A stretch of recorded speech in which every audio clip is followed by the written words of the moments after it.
In this short and basic video, I will show you how to add integral in Microsoft Word. So follow this method.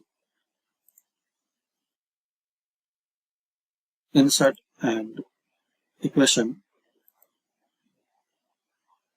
Firstly, select this integral and you will see variety of integral.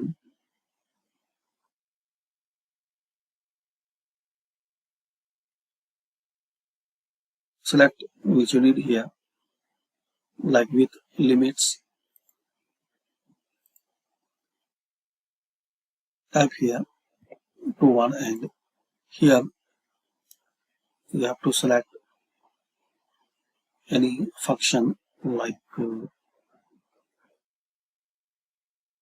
this sign, and again select this one and select this merit and select square root.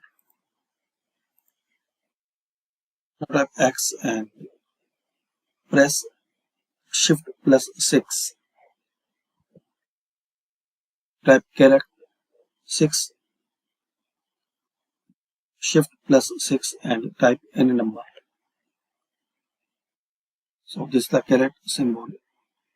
Now press space bar. -1, and now click outside of this box and type dx. So this is the way you can add an integral in Microsoft Word. Thanks for watching.